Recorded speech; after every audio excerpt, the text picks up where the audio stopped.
Bonjour à toutes et bonjour à tous, à toutes les amies vauclinoises et à tous les amis vauclinois, à tous ceux qui aiment le Vauclin, toutes celles qui aiment le Vauclin. Meilleurs vœux pour l'année 2014. 2014 est pour nous à Génération Active l'année, nous l'espérons et nous le souhaitons vivement, du changement dans notre commune du Vauclin. Changement pourquoi? Parce qu'en mars, nous aurons à participer et à gagner, je l'espère, les élections municipales de cette année, de 2014.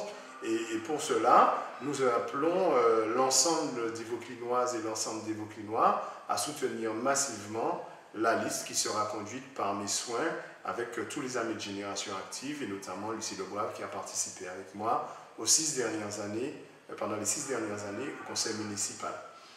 Je l'ai dit, c'est une année importante, c'est une année de renouvellement et c'est une année qui va surtout marquer pour nous l'avènement de notre manière de voir les choses, de notre manière d'imaginer le futur du Vauclin et la consécration de notre projet pour la ville pour les 6 prochaines années.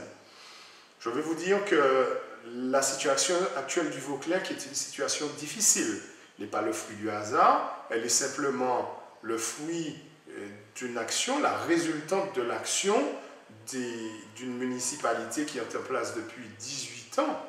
Ils ont fait 3 mandats de 6 ans, la municipalité conduite par Raymond Collier. Des choix durs, des choix qui ont conduit, à mon avis, à notre avis, à Génération Active, la ville du Vauclin dans une impasse. Le choix, par exemple, de céder toutes les terres qu'ils avaient trouvées, qui avaient été laissées et achetées par l'équipe du docteur Juston, le choix de les céder à des entreprises du secteur privé, au lieu de les conserver dans le giron municipal pour construire des équipements et de grandes infrastructures dont nous avons tant besoin.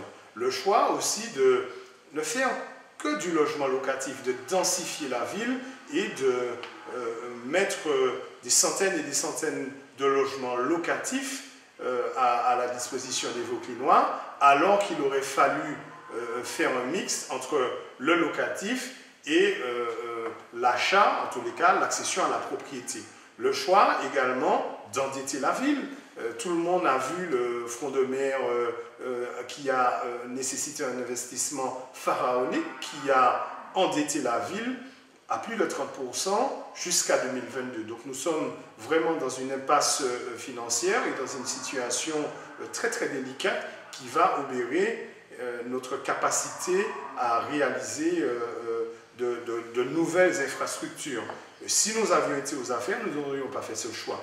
Le choix aussi, par exemple, d'asphyxier complètement le tissu associatif et de faire en sorte que les quelques associations qui avaient l'ambition et l'envie de faire des choses pour le Vauclin, aujourd'hui n'existent plus ou n'existent quasiment pas. Et pourquoi ça a été fait? Parce que tout le monde sait que dans toutes les régions de Martinique, et même d'ailleurs, les associations sont des lieux de bouillonnement intellectuel, de bouillonnement culturel, de bouillonnement tout court, et où les personnes, les gens, enfin les Vauclinoises et les Vauclinois, réfléchissent et proposent des solutions.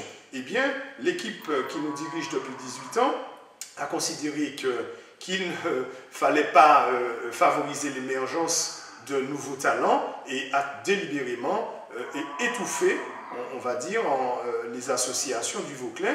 Vous n'avez qu'à voir les sommes qui sont allouées aux associations, dont la moyenne ne dépasse pas 400 ou 500 euros, c'est-à-dire une moyenne ridicule qui ne permet à aucune association digne de ce nom de fonctionner.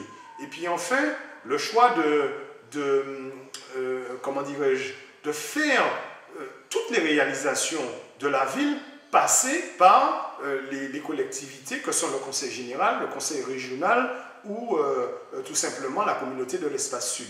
Les initiatives et les réalisations municipales sont quasiment nulles. Eh bien, nous prétendons que si nous avions été aux affaires, et quand nous serons aux affaires, nous allons réaliser nous-mêmes, avec l'aide de ces partenaires institutionnels, évidemment, mais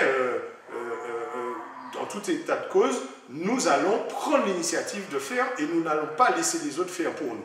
En gros, ce que je veux vous dire, chers Vauclinoises et chers Vauclinois, et chers amoureux du Vauclin, c'est que le maire actuel a pris l'initiative de gouverner seul. Et d'ailleurs, tous les malheureux événements que vous avez suivis en télé, en radio dans les semaines passées, les jours qui viennent de s'écouler, témoignent du fait que dans leur camp, il n'y a personne d'autre que le maire actuel. Eh bien, ce n'est pas le fruit du hasard.